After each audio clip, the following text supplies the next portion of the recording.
Hey, this is Corey Barnes. And this is Lisa Caperton, and you're listening to Her Turn to Talk.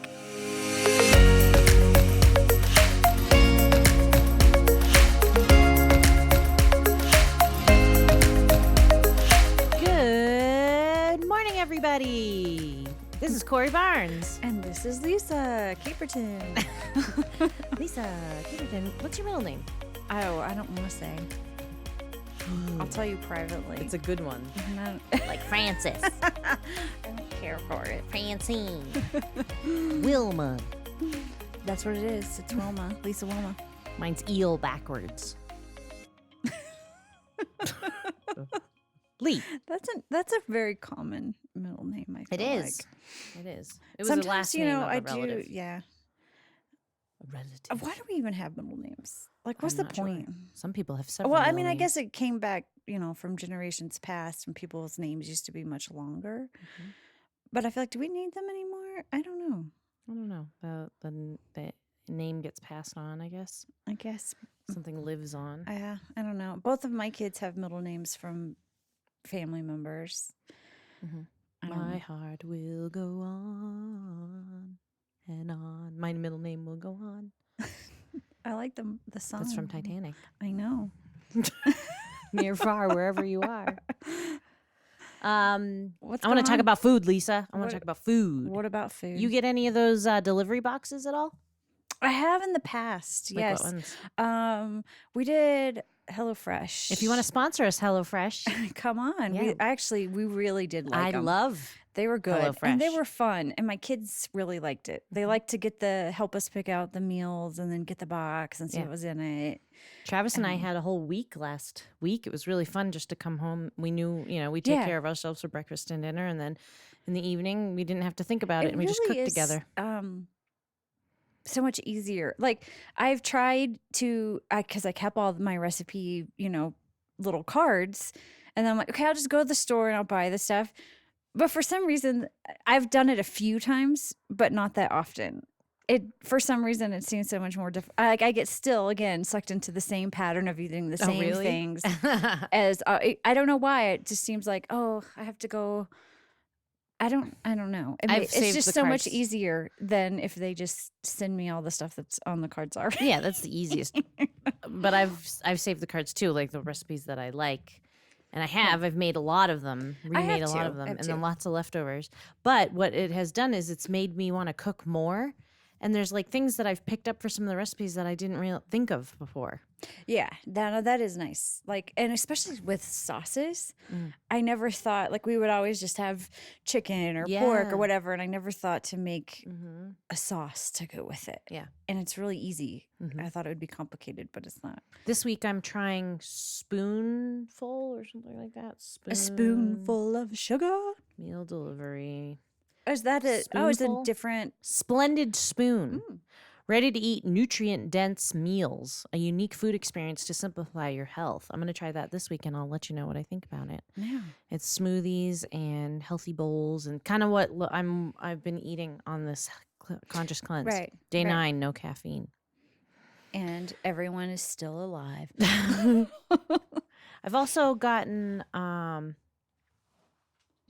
there's Home Chef, and that was all right. It's kind of I boring. haven't tried that. Yeah, the HelloFresh, I think, is the only one Yeah, I love that food. we've tried. Brings people together. We can celebrate. We can mourn over food.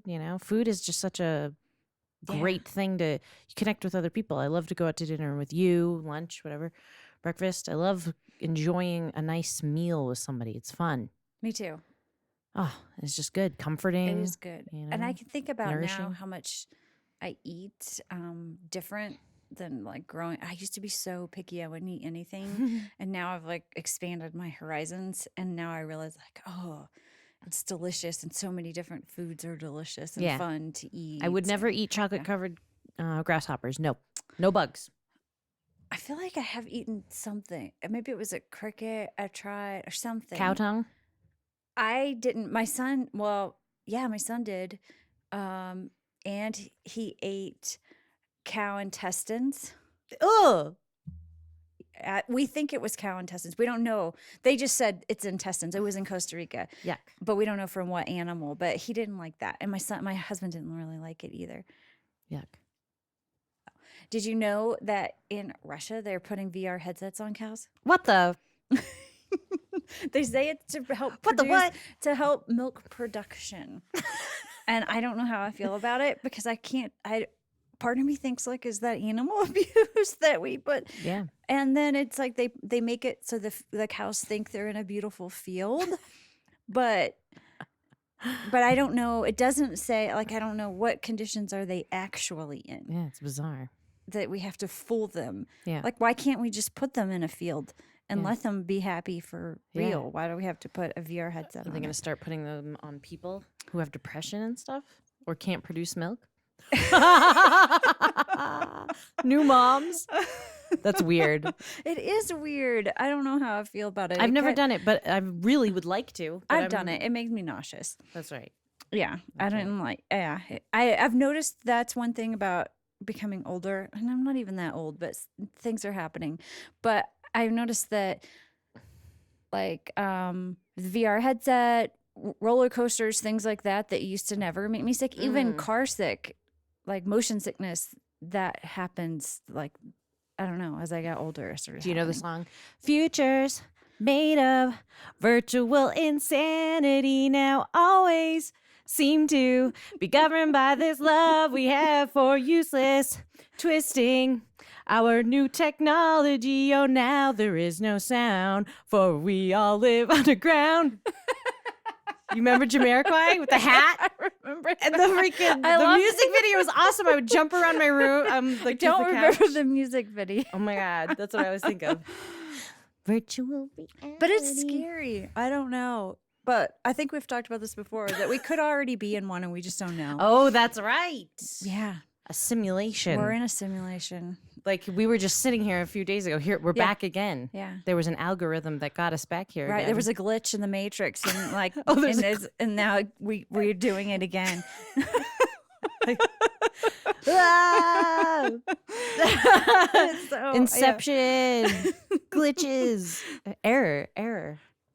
Well, all this talk about food's got me hungry, and it's making me think about my badass woman. Who's your badass? Why do I get an accent when I say, when I talk about my badass woman? My badass woman, Julia Childs. Everybody, Julia.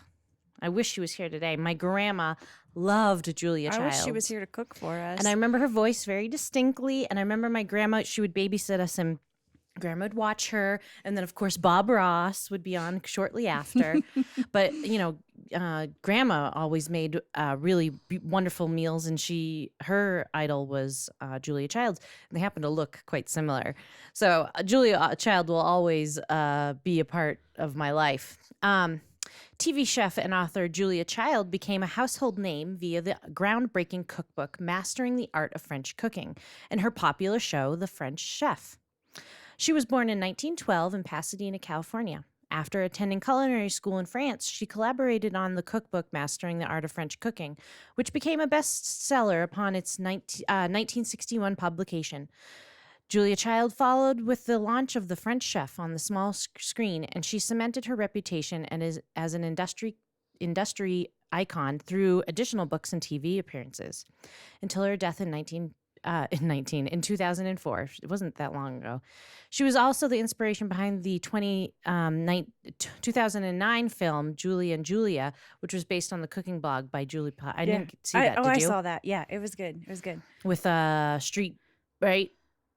Meryl Streep. Yeah, she played her, right? Yeah, she did. She's really good. She's always really good. Julia wrote a lot of cookbooks, and they're still available today. I mean, that's really right. I think she changed the way go-to. like American Housewives at that time, back in the day, were making dinner. Yeah, and what they were cooking for dinner. Yep.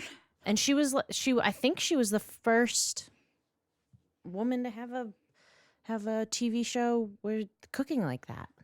She was the eldest of 3 kids. They were really wealthy. I wonder what they felt about her, doing doing cooking, I wonder. Mm. You know what I mean? Yeah. In 1941, at the onset of World War II, Julia moved to Washington, D.C., where she volunteered as a research assistant for the Office of Strategic Services, a newly formed government intelligence agency, playing a key role in the communication of top secret documents between U.S. government officials and their intelligence officers. Child and her colleagues were sent on assignments around the world to locales such as Kunming, China, Colombo, and Sri Lanka. I don't even know what those are. Sri Lanka. Thank you. She was married, and she ended up in Paris, and that's where her French cooking started, where she joined Cordon Bleu and started taking up cooking school. Not everyone liked Julia Child, which I'm surprised. I don't think that she had the most warm, attitude, especially if you watch that movie. And I have no idea what the hell if that's based on any kind of reality. Yeah. But yeah, she was not like super friendly. Was criticized by letter writing viewers for her failure to wash her hands, as well as what they believe was her poor kitchen demeanor. You are quite a revolting chef, the way you snap bones and play with raw meats, one letter read. I can't stand those over-sanitary people, Child said in response. Others were concerned about her high levels of fat in French cooking. Julia's advice was to eat in moderation. I would rather eat 1 tablespoon of chocolate rusk cake than 3 bowls of Jell-O, she said. Early in her television career, Julia received the prestigious George Foster Peabody Award in 1965, followed by an Emmy Award in 1966. In 1993, she was awarded for her work when she became the first woman inducted into the Culinary Institute Hall of Fame. Wow.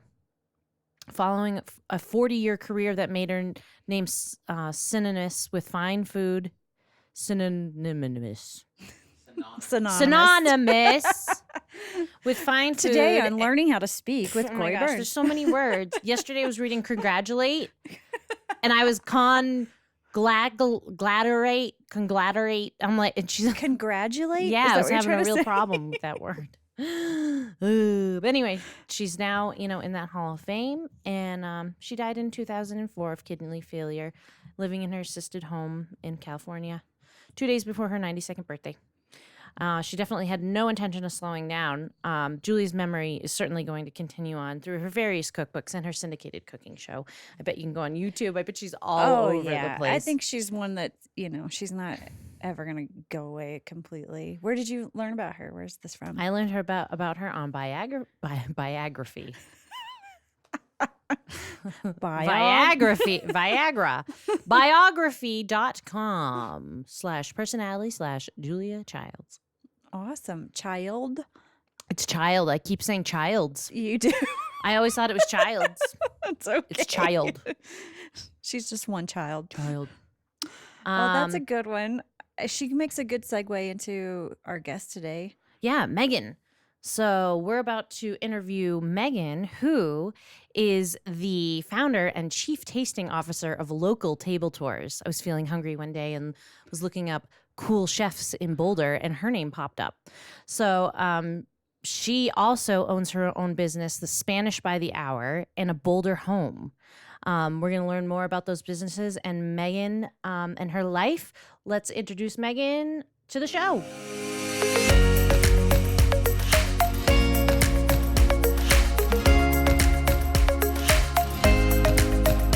Hi, Megan. Hello. Thank you for coming today. Thanks for having me. We're so glad to have you. And you know what? I'm going to have you say your name. Okay. My name is Megan Bucholz. Wonderful, Megan. We're so glad to have you. And Megan, tell us a little about Local Table Tours. Local Table Tours is a boutique food tour company that I started in 2010 in Boulder, Colorado.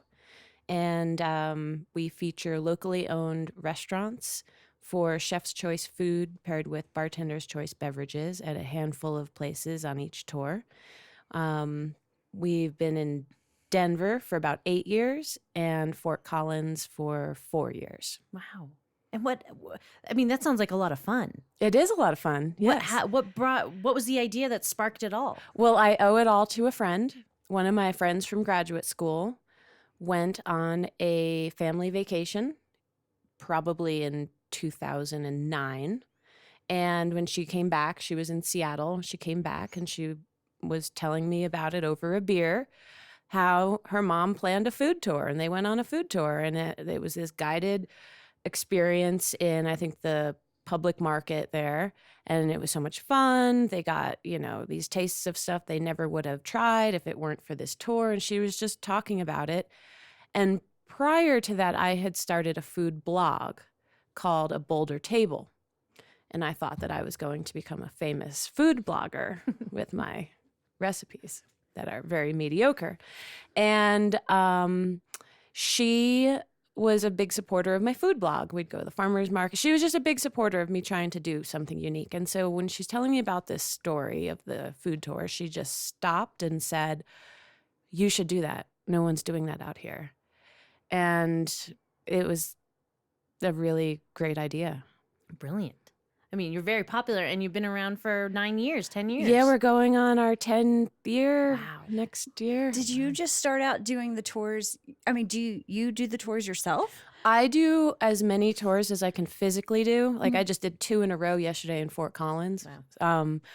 But there are other tour guides over the basically over the decade. We've had a number who have kind of cycled in and out as it works in their life, or they've moved away, or got a job promotion and now don't need a part-time gig.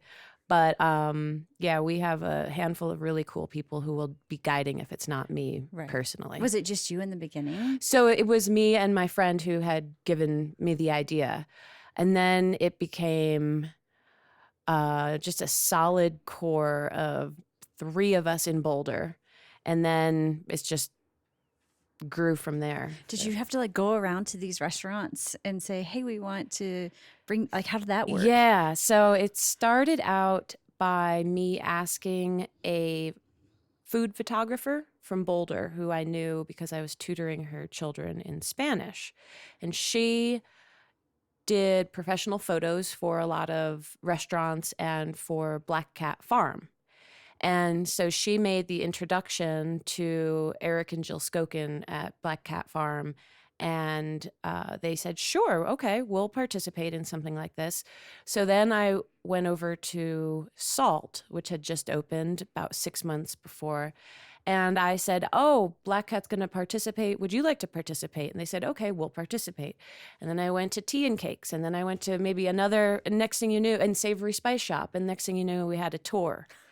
And so it started with just this core group, and then it became an expansion. And I would say that I have now relationships with close to 90 different establishments here in the Front Range of Colorado. Wow. That's awesome. That's so exciting to It's hear cool. how it all started. Well, I mean, yesterday I walked into this restaurant in Denver. It was the coolest thing. I was like, I walk in and I look at this guy behind a bar, and I'm like, "Where did you work before?" Like, I'm always so awkward when I meet. I'm not like, I don't know. And he looks at me. He's like, "Oh, you're from Table Tours, aren't you?" And I'm like, "Yeah." He's like, "Oh, yeah, well, I worked at Salt. I worked at License Number 1. Like, I haven't seen this guy in probably 4 years." And he was like, "Yeah, it's probably been about 10 years since you've been doing." And I was like, "Oh my gosh, like, hi, nice to see you. I'll see you again now that I know you're working here." So it's cool. And as a guest, so you can buy a ticket online. Mm-hmm. And then what ends up happening? You buy a ticket. Can you take us through the process of a guest of local table tours? Yeah. Some guests are very happy and others are like, "Tell me exactly what we're doing." So the business model is set up where you don't, unless it's a private tour that you arrange directly with me, you don't know where you're going until the start of the tour. Oh, that's a exciting. surprise. I know. I got to do this. I got to do this. You pick your date, and then you get your meeting location, and basically a very basic, do you have any food allergies or dietary restrictions? If you're allergic to shellfish, we don't want to serve you shellfish. But if you just think you don't like mushrooms and maybe you kind of would prefer something not spicy, and hopefully you could pick around cheddar cheese. Like, that's not what we're doing, because we're doing chef's choice. I can only imagine. So you meet your guide, and there's a little bit of an introduction, and then we start walking. We go to stop number 1. Food comes out, drinks come out. We learn a little bit about the establishment. We eat. We walk on to stop 2. Something else comes out. It could be family style. It could be individually portioned. It's up to the restaurant to decide how they want to greet the group and put their best foot forward, because it is a bit of small group marketing where you might have a great time and then decide that's your new favorite spot. Yeah. We will almost in all 3 cities. There are tours that go through Savory Spice Shop, which is a place that I hold very dear to my heart. It's a Colorado company. They grind and blend all of their spices in their warehouse in Denver. They hand pack all of their jars in the store, and they're cheaper and fresher than the grocery store. So we stop in there. You learn a little bit about their 400-something different spices and spice blends. You get a little gift bag as a token of, thanks for coming in, thanks for being on tour. And you get a discount for shopping because you're with me. So that's usually a stop that I personally enjoy, and it just smells so good in the shop. Yeah. We'll then continue on for some more food, and we'll always end with dessert. So dessert could be something like popsicles at La Pop's, ice cream at Gelato Boy, chocolate at Peace, Love, and Chocolate, something that's a unique little dessert shop. In Denver, we like to go places like Habit Donut Dispensary, and you can inject your donuts with a little booze if you want. Yours Truly Cupcake is a little cupcake window that they have in Denver. You can walk up and you pick your cupcake of your flavor of choice. And Fort Collins has a nuanced chocolate shop. There's little, differences that each city has, and they're all pretty unique. I love this idea. I know, it sounds so cool. I'd never heard anything like it, and I thought, oh my gosh, this woman is brilliant. This idea is like the greatest, because we have fantastic restaurants, all of those restaurants, and there's ones that I don't even know, and I'm like, oh my gosh, those donuts, and but Peace, Love, and Chocolate is such a great little, just tiny little. It's not that tiny anymore, but it's just it's special. It is, and to go as a group. Lisa and I were talking about food brings people together. Yeah, right. It's like this gathering thing, and then to walk. I don't know. That just sounds like from walk to place. But it just sounds like such a great time. It is. I want to do it. Yeah. It's an adventure. Get a bunch of women together and go. Or you see it a lot, traveling. A lot of tourist cities have these, or something similar anyways, at least to this. I remember once in Iceland, we almost did one. I looked at it. We just didn't have time, but it was like one where a family took you into their home and cooked for you. And I was like, oh, that's interesting. But do you find you get an equal mix of locals and tourists? Yeah, that's an interesting question. It's definitely changed. In the first few years, so many people would be like, I'm not really sure what I signed up for, but it sounded kind of cool. And now and there are a lot of locals. And now there still are a lot of people who are locals. A lot of them have recently moved to Colorado and aren't really familiar with the entire food scene. But the average person, especially if they're a tourist, they say they do a food tour in every city that they visit, in every state, every country. So when local table tours started, there were very few food tours around, and now there are multiple tours in many, many cities all around the world. And it was one of the most popular growth segments of the tourism industry year after year after year. Because there already were bicycle tours, right? There already were history tours. It was the food tour that was the new kid on the block. And you're doing this full time? I mean, you're the sole, admin behind the scenes. Oh, yeah. I'm the bookkeeper. The CEO, the secretary, the president, the vice president. It's all you. Yeah. That's amazing. You call the number, you get my phone, you get me. people are now they text me. I get these random text and that never happened until about a year ago. Yep. It was always a phone call or an email. Now it's like, oh, okay, that's cool. We're good. Have you made friends from people that you've been on tour with? Yeah, I have one.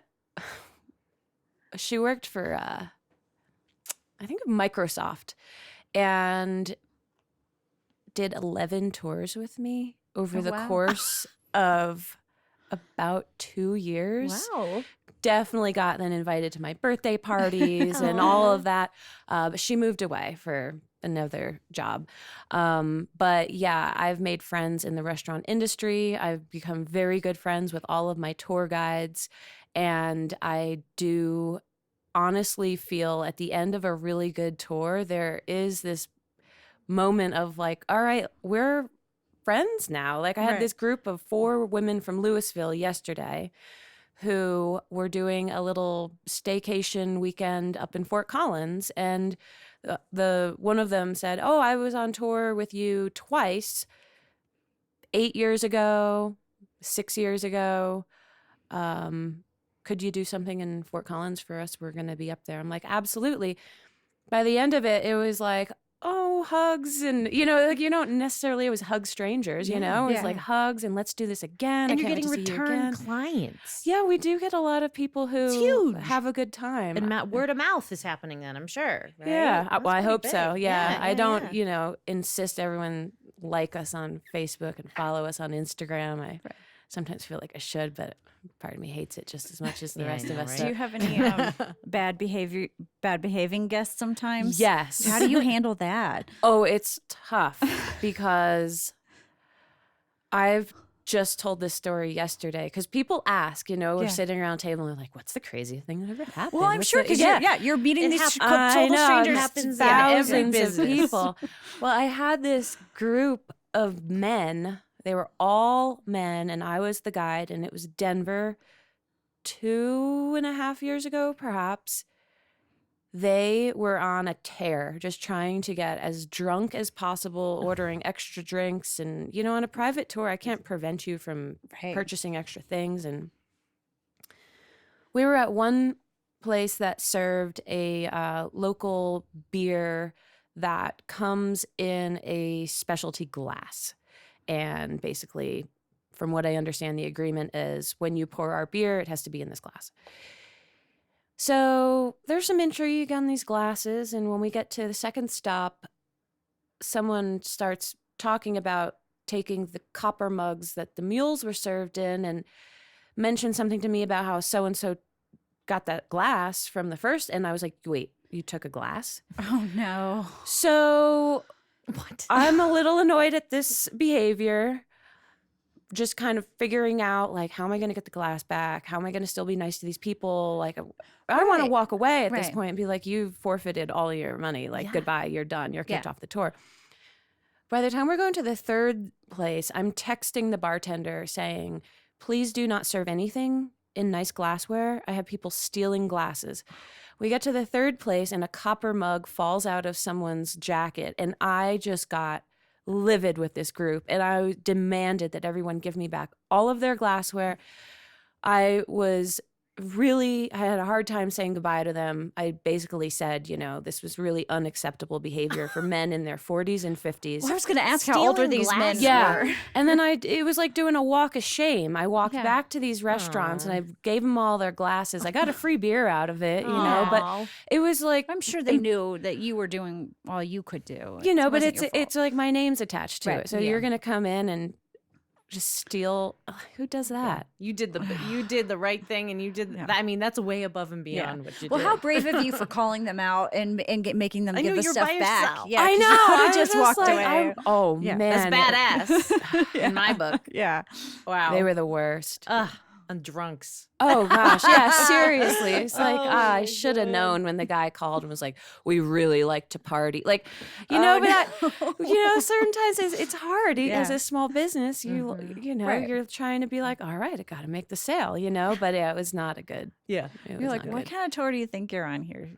Yeah, for real. Take it to Vegas. Do you have like rules now? or do you have any No rules? stealing glasses. I know. I haven't had a group I like guess I'm them sure again. you didn't think like that you had to No, say that. exactly. And that every time there's some learning thing where I'm like, I didn't realize I had to Right. tell you Yeah. Not fill to in the steal. blank. Yeah. Sometimes you just think that there's just some norms that we all might. Right. As a society, we Uh-huh. follow. We don't steal things from the restaurant that we're Yeah. at. Now, the friend that you got involved, the friend who inspired this idea, did you mention you went to college together? We did graduate school at Oh, you CU Boulder together. What did you study? Educational Foundations, Policy, and Practice. Oh. And what is that? Yeah, that's the $1 million question. It's funny, no one's ever heard of it unless I'm talking to educators who seem to have like advanced degrees. It's very much like, oh, great, that sounds great. What? So the policy program at CU Boulder was one that focused on incorporating multiculturalism into educational policy. And the goal upon finishing the master's degree is to be able to be employed in the policy field, which tends to be something like a think tank or firms maybe that work in government centers or like the Department of Education, things like that. It was a degree that it was very hard to get. I did earn it. There was a lot of studying, a lot of reading, a lot of writing. And then at the end, I was not necessarily employable here in Boulder. Is this where you grew up? No, I grew up in New Jersey. Oh, New Jersey. Mhm. And so, all right, we're going backwards Yeah, here. yeah. How did you end up here? Just school? Graduate or- school, yeah. Okay. And then where'd you do undergraduate? University of Oregon. Ooh, Oregon. I've never been there. Have you? I want to visit. Oh, I do it's wanna my visit. favorite state. beautiful, It's isn't it? beautiful. Where in Oregon was that? Eugene. Oh, we'll have to go. Yeah. Me and my Yeah. husband, we contemplated moving or looking at moving to Bend, Oregon. Oh, Bend is But beautiful. we haven't ever been there, but his work had like an office there. Yeah. We were thinking about it. We haven't obviously done that yet, but Were you just there for school? Did you stay a little bit longer? No, I just stayed for school. Did you have any jobs during that time? Well, only a little bit. The deal that I had with my mother was that if I got straight A's, she would prefer that I not have a job. Oh. So I was a straight A student. I did get 2 B's, but I had only one job for a period of time where I worked in the law library and helped to file. All of their books were in binders, and as laws were updated or changed, you'd have to go into a certain binder and remove pages like 50 through 125 and then put in the new set that would keep the book seamlessly. Yeah, it's all I did. I would just Was this follow. at college? Yeah, the yeah. law library at college. Yeah. So it's funny That's that cool. you say that because I had applied at the library, and then I get a phone call from someone from the law library. And I'm like, the law library? Like, the law, I don't know what that is. The law, yeah, well, we're with the law school. And then I'm on the phone, I'm like, oh, the law library. I'm like, the law library. Like, I don't know what that is. it's the land of law. I know. I La, was la, so la, la, confused. la. I'm like, I'm sorry. I'm from New Jersey. Like, it's a law. Right? It is not law. But, yeah. I'm was from great. Boston, so when I heard you're New Jersey, I'm like, yes, my East Coast people. Where did you pick up Spanish? Well, it was just kind of a basic requirement in high school. And then when I got to college, I was majoring in psychology. So for that degree, it required a language requirement. And I decided that Spanish would be the easiest thing to do. And then it turned out that I was excelling at it in my college classes because I had 4 years of Spanish under my belt. So everything was a review, and I think I took it very seriously and was earning A's. And so I had the opportunity to do study abroad in Spain, Oh, cool. which I took for a semester. And what was that like? it was life-changing, amazing, delicious, Did you get to practice language every day? all the And time. You're in school, right? Yes, There, classes. yep. Or whatever. Doing, Spanish literature, Spanish history, Wow. grammar, Yeah. vocab, beautiful. phonetics, Yeah. living with a host mom who didn't speak any English. And So you just fully immersed in the culture. well, there Like, were a lot of Americans. And so I made some phenomenal friends, and we all definitely spoke English. But I made a lot of friends with international students, and then our mutual language would often be Spanish. Mm-hmm. And I was informed while I was over there that upon coming back to college, I would only be, I think, like 2 classes away from a double major if I wanted. Oh. So I was like, oh, that would be silly not to take that opportunity. So Yeah. I completed the double major and then graduated, and then went off to Ecuador for 3 months. Oh, wow. To backpack, and I spoke Spanish, and I started dreaming in Spanish, and it was a game changer to just be somewhere where there would be days and days on end where not a single person spoke English that I was with. So Wow. that really helped You solidify. just picked it up. Was there any moments of so you were talking about living with a house mom that didn't speak any English? Mm-hmm. So communicating with her, it sounds like you picked it up. You got something in you Yeah. that it just clicked. But was there vulnerability, or was there this uncomfortable thing where you couldn't get the word right, or you couldn't understand what she was saying, or just people in general? Was there those challenges of, Yeah. oh, I can't? Yeah, there always are.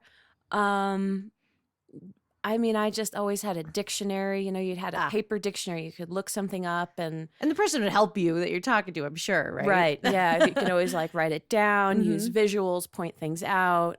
But there's a vulnerability in that, Oh, right? of course there is, Right. because and there's just miscommunications, and then when you realize that you miscommunicated, you're like, ooh, can I fix that, or do I just walk away? I have a very good girlfriend down in Mexico City right now, and that is what she's doing. She's gone to go learn Spanish, and I've been FaceTiming with her or whatever, and she tells me her stories, and I'm fascinated by them, and how she's she tries to communicate, and it gets me. I'm like, oh, I really want to learn Spanish too, because I did the same. I took Spanish in high school and middle school, and I think it's such a shame that I didn't continue on with it. And why not? What a valuable thing to do. So what you're doing now, you've turned this into your tutor. Right. So after graduate school, I pretty much launched full-time into trying to be a Spanish tutor. And so I opened a business, Spanish by the Hour. And looking back now, that was quite a while ago. Oh gosh, I would have been started tutoring in 2006. Wow. So there were times when I had like 30 students per week. It was a lot of tutoring, but now it's more just kind of a very select few.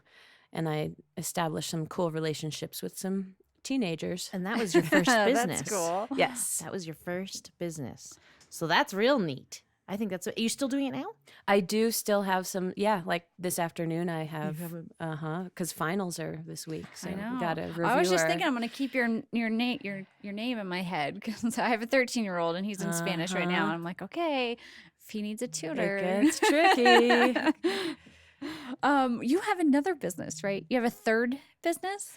So technically, yes. When I file my taxes, I have to file for 3 businesses. So we have Spanish by the Hour, and one business I call a Boulder Home, where I do help out with personal assistant stuff. I help get stuff done, organizing, arranging for different household needs. Some people are moving, they need help packing or unpacking, and they want someone like me to do it, and not just these brute force movers who don't care about your stuff. They're just throwing it in a box. So I've been doing that for basically forever, because I started helping out in homes when I first moved here in 2005. How are people finding you for that? For a very long time, it was word of mouth. Mhm. And then I now do get inquiries through Google searches where they're looking for something and I come up and Huh. they think I'm the magical key to getting their life in Yeah. order. Yeah. So are you just naturally like a detail oriented Oh, person? yeah. So So I it's think like you a- have to be to do stuff like that. I'm so not. I wish I was. My husband is, thank God, because I need help. Yeah, I can't like leave the house if there are dishes in the sink or anything out of line. It's tough for me. The bed has to be made, things need to be in their place.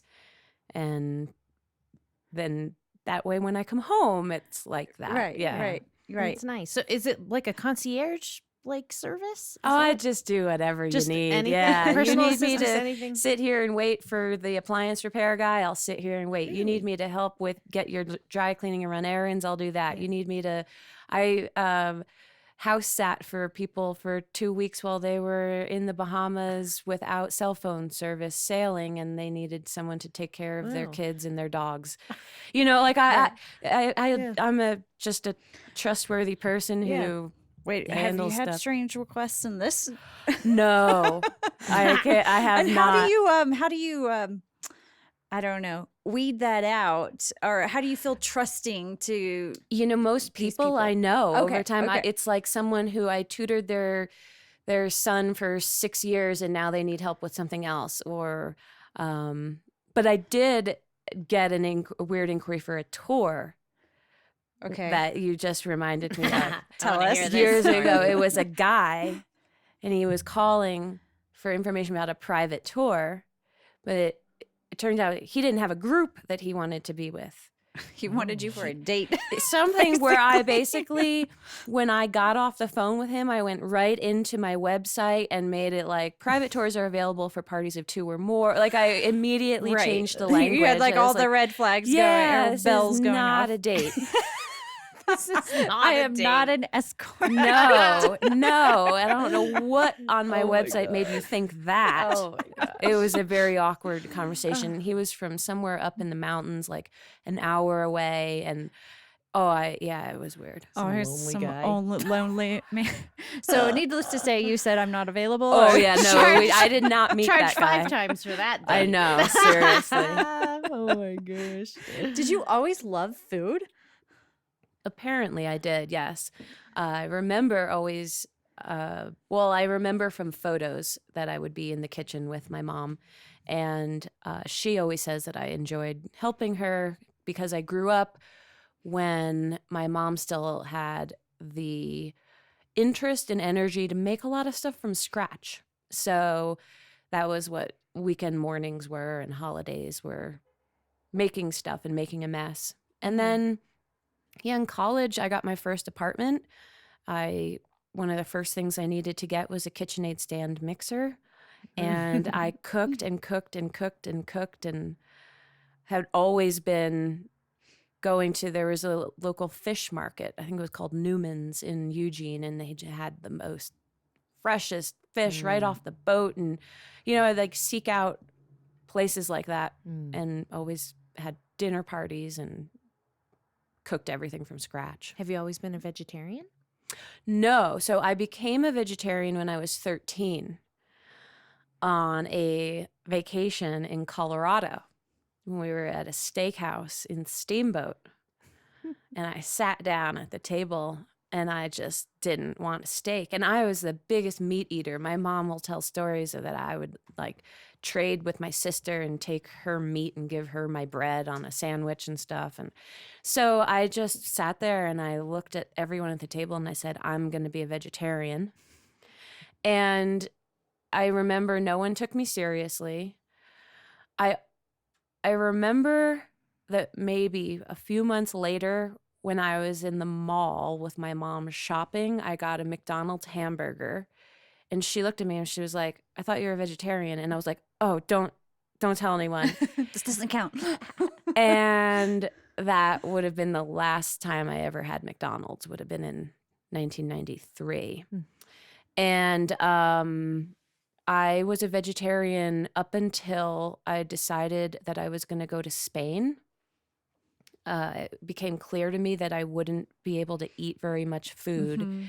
And some of my college friends put together a party to introduce me to all this different type of seafood. Oh, okay. So we had it was the coolest thing. I remember I was eating all this seafood and I was like, this is so good. And so when I went to Spain, I was then a pescatarian. Yes. And then I maintained pescatarian status until I got to Bolivia in 2004 or 2005.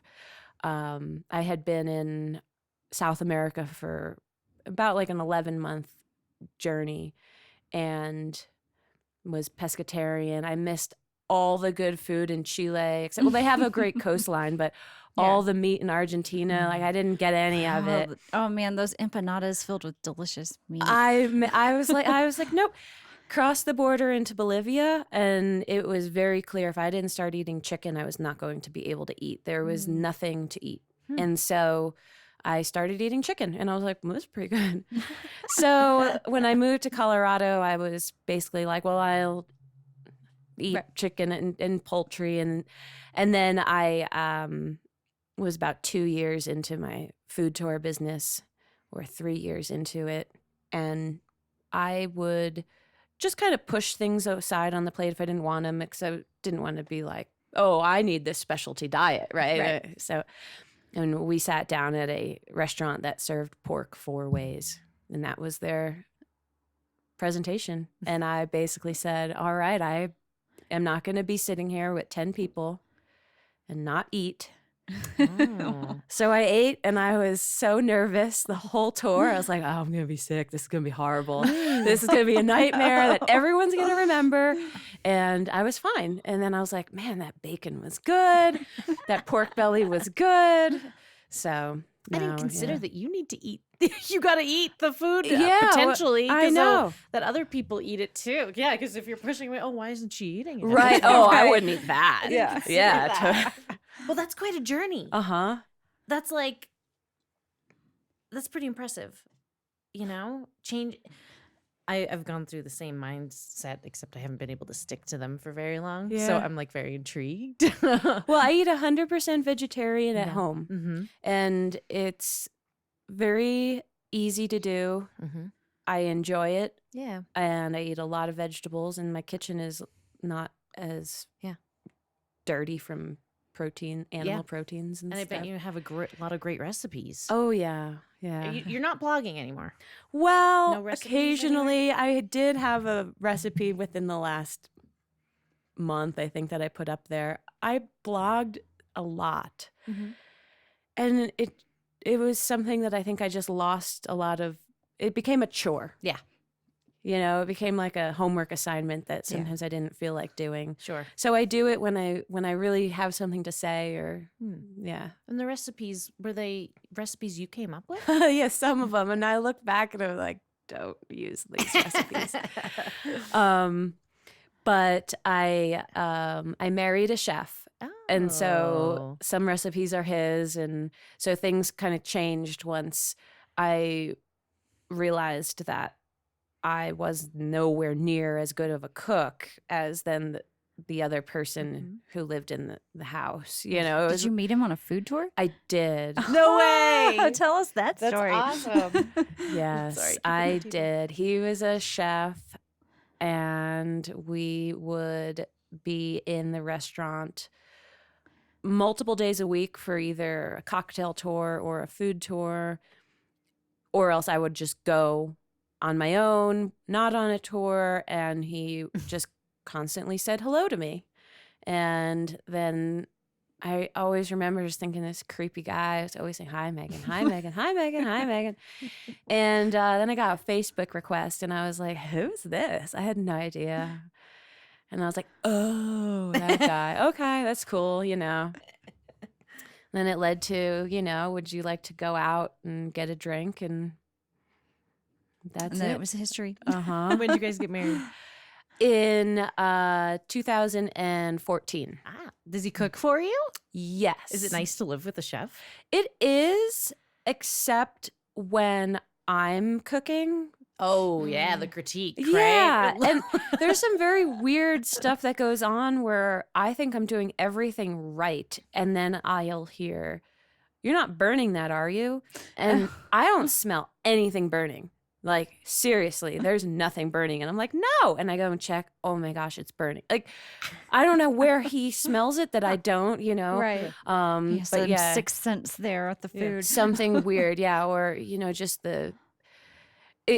we have completely different cooking styles because he's like professional about it. And I'm very lackadaisical and very like, oh, we don't need to use butter in that. And he's like, no, you have to have butter in. Little things where there's kind of like an internal argument between how healthy the dish should be versus how well done the dish should be sometimes. But yeah, it's fun.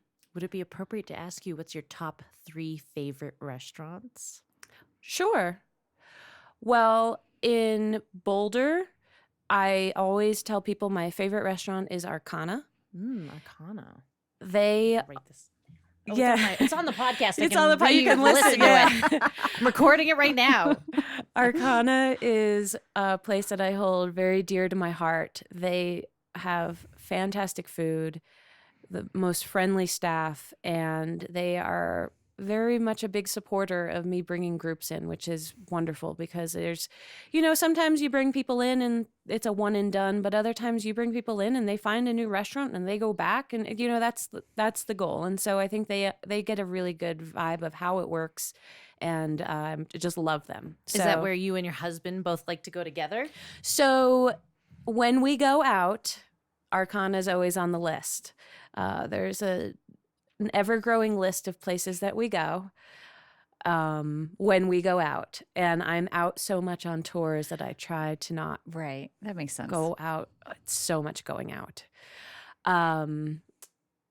Another top of my list restaurant would be Via Perla, which is, I say, my favorite Italian eatery in Boulder.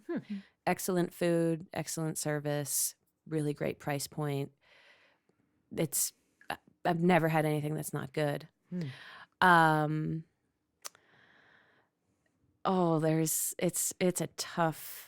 It's tough to give top restaurants. I can go on for a long time about top restaurants. And you don't have any kids? No. No kiddos? No. You have fur kids?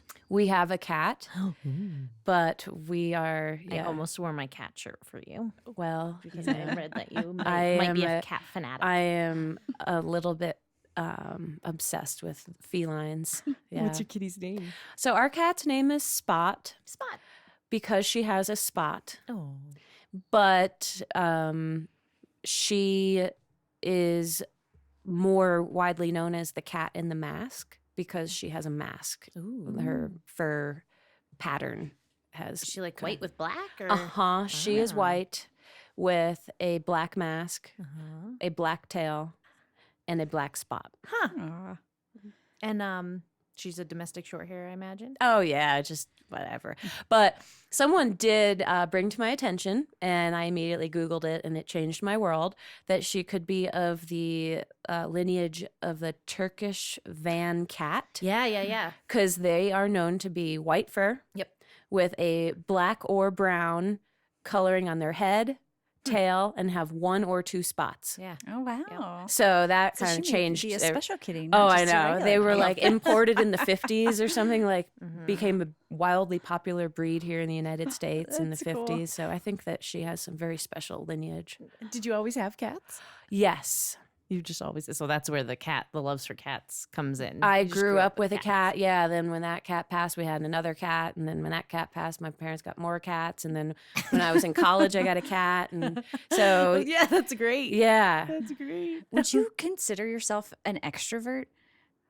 I have become one. I was going to say, because I feel like you're out, you have to, I can't imagine, you can't just go to these tastings and sit at the table and sit there. Like you need to, you're the party starter of the conversation, right? Yeah. What is that like? It's a big responsibility. It can be stressful, especially like I could be having a bad day. Like, Yeah. and you can't it's like I can't show up and use it as my therapy session and be like, oh, let me tell you about yesterday, right? I have to be like, everything's great all the time. This is fabulous. You're wonderful. Oh, tell me more about, and a lot of times there's a genuine interest in getting to know people because that's what we're all doing. We're hanging out and we're talking, but you constantly have to be able to think of new things to talk about and be engaging. Did you work in the service industry at all before any of Never. this? You never served tables? No. No. Wow. That's a big deal to jump. I mean, but it's a totally different aspect, right? Yeah. But that's amazing that you just jumped right into it. Yeah, I did nothing in... And you figured out all the marketing on your own? Did you work with anyone? It's an ongoing... I have worked with publicists over Smart. time and always kind of seek input on marketing and, hire professionals to do the print design and professionals do the website. Yeah, the website looks great, and I love that header and everything looks nice and clean. It's real nice. People always say it looks really clean. Yeah. Yeah, I appreciate that. Is like, going out and starting these different businesses and doing these things and kind of being your own boss. Did you have fears around this? And if so, like, how did you overcome those? Well, I don't think I ever had a fear that would have made me think, oh, let's not do this, because the flexibility to set my own schedule is something that now, I mean, I'm going to be 40 years old next month, and I have only ever had a real job for a year when I was 22 years old. And that's so much of my lifestyle is not conforming to an actual job. But there's always that risk of, because you're never guaranteed a paycheck.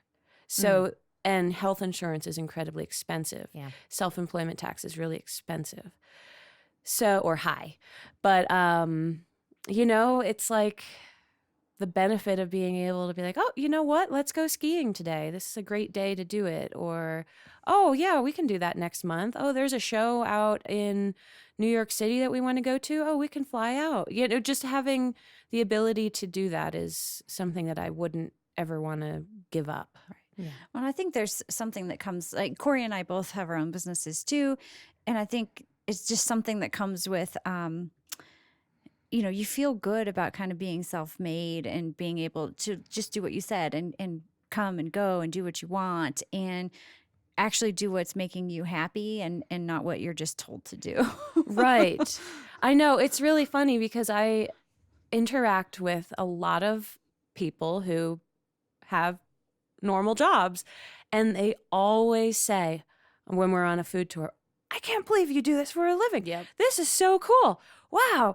How do I get into this? This is a dream job. This is the best, and it's always, right? It's what it's, especially because they only see like the best part of it, right? So it's kind of like still work. Yeah. But they always see the polished part where they're like, wow, just walk in now and get fed and served and move on. Everyone knows you. Everyone likes it, so it looks perfect. Yeah. It looks luxurious. I can relate with, I like that you said this, and I think I've been trying to find it for myself in a long time.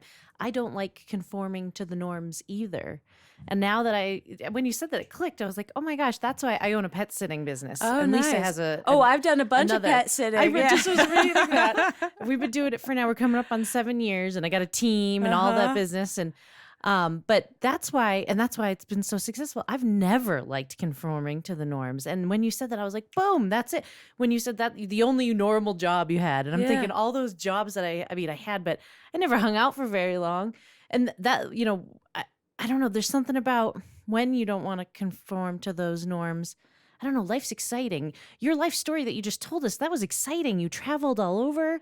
you know, we haven't even gotten into, you know, you've been to 48 states in the United States, you know, I'm sure there's way more in Megan's Pandora box of like cool things to chat about. It's pretty crazy in my head. Yeah. And I mean, a lot of people, normal job, you stay where you grew up, you never move, you know, right.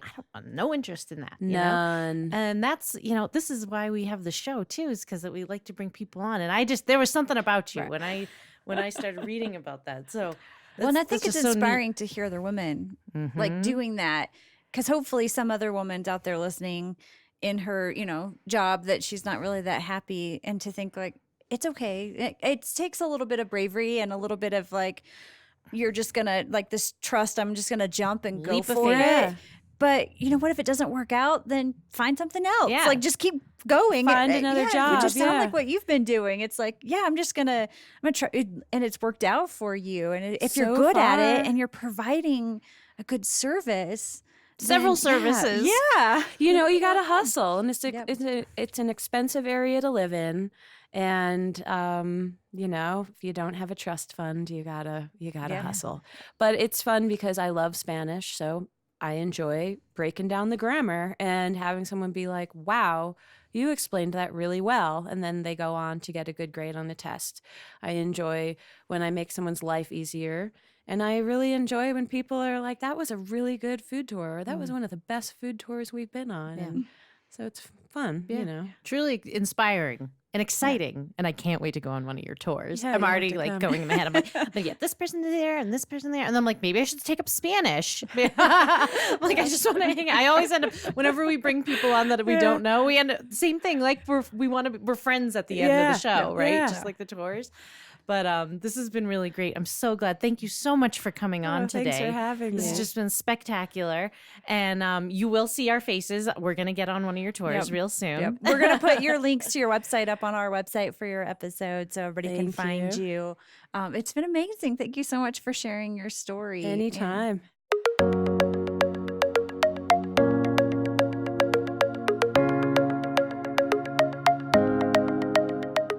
If you have an interesting story, something funny, something sad, something you want the world to know, please email us. We want you to share your experiences with us. We'll take these, we'll collect them, we'll do some episodes sometimes where we'll read them. So if you want to be anonymous, please just let us know. We won't read your name. If you want your name read, then we will.